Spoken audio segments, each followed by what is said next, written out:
we are one family. And so I would be very surprised if I wasn't related in some way to each and every person of Caribbean descent in this room. But there are some who are actually related to me. And one of them sitting over there, that's Justice Irvin. Another one sitting on the table in which I was sitting, and that's my aunt.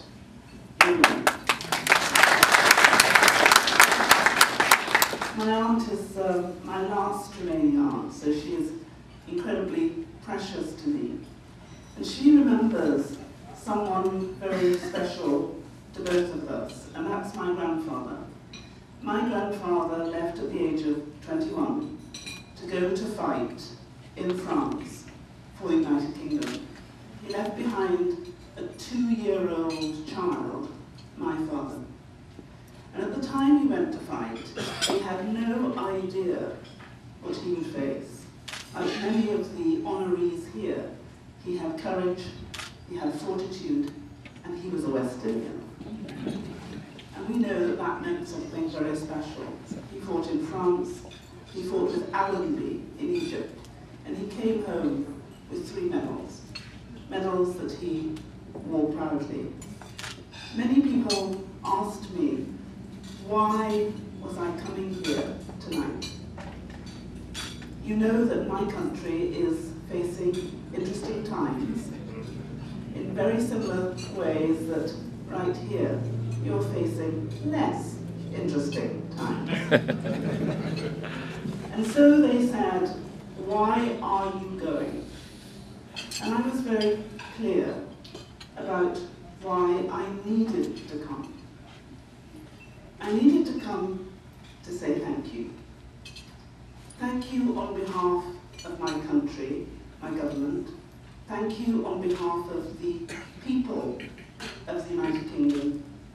But thank you from me to each and every person that we honour tonight. Because they fought for a freedom which we now enjoy. They didn't ask to go. They chose to go. They chose to go at a time when Caribbean men and women were not necessarily recognized because of their color as equal. They chose to go to fight for people they did not know, for people who might not acknowledge their equality or their humanity. But they chose to go because they understood a truth. And that truth is that if one person in our world lives in tyranny, then we all do. And they went to fight for justice. They understood that if good men and women remained silent, then evil would prevail. And I want to thank Gabriel Christian, and I want to thank my cousin Andre, because what they have done is something very special. They've told a story that needed the telling. A story that has never clearly been enunciated and articulated before. And I want to save and thank Gabriel for something very special too. I have a speech of about 9 pages, and he has made it possible for you not to have to suffer it.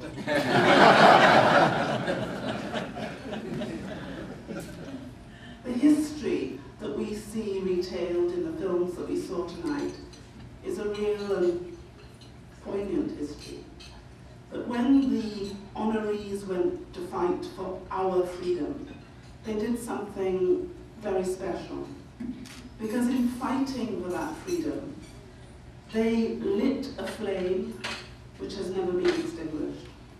They learned something very precious, something that I have been taught by my parents.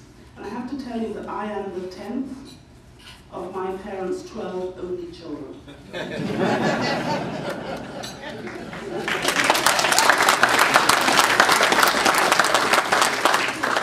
And I was the the last child to be born on Caribbean soil. And I was born in that beautiful, that wonderful gem of an island, Dominica. Woo!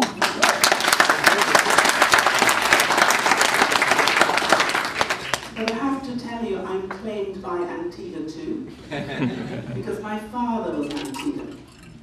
And I'm claimed by Guadeloupe, because my cousins are Guadeloupean. And by Curacao, because they're there as well. And I was one of the 10 only children that my parents took to the United Kingdom, and I was not a volunteer. I left at 2.5. But all the men and women that we honour were volunteers. And they volunteered to lay down their lives for a dream that they wanted to come true. And having lit that flame during the war, they brought the flame home. And if you examine the lives of each and every one of the individuals, the fantastic individuals we honour tonight, you will see that that flame has never been extinguished. That they created something which was very rare and very precious. And if you look at each of their lives, they are the embodiment of justice, of fairness to all. And they have made possible for those of us of my generation to achieve things that would never have been achieved without their sacrifice. Today, the United States Attorney General met with Her Majesty's Attorney General.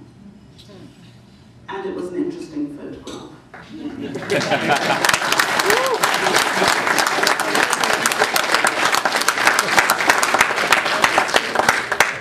It is now said that in that photograph is the best of the American legal profession and the best of the British legal profession.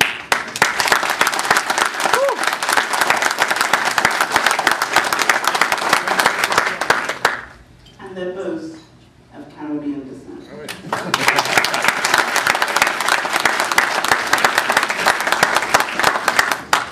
If I may, I'd like to read you a poem. And some of you may recognize the words, because they were said by Winston Churchill, that great British Prime Minister, in order to persuade the American administration to come into the Second World War.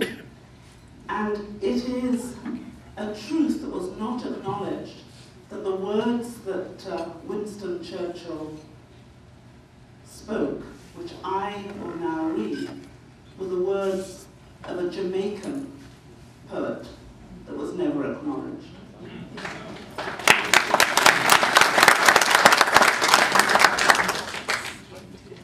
And the poem is as follows. If we must die, oh let us nobly die, so that our precious blood may not be shed in vain. Then even the monsters we defy shall be constrained to honour us, though dead. O kinsmen, we must meet the common foe. Though far outnumbered, let us show us brave. And for their 1,000 blows, deal one death blow. What though before us lies the open grave? Like men will face the murderous, cowardly pack, pressed to the wall, dying, but fighting back. Those were the words of the Caribbean poet.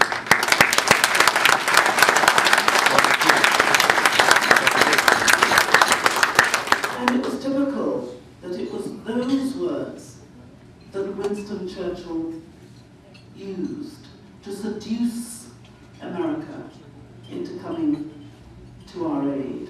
Caribbean words from a son of the Caribbean, but with power and with majesty. So, to all of those who ask, why did I come? I came for you.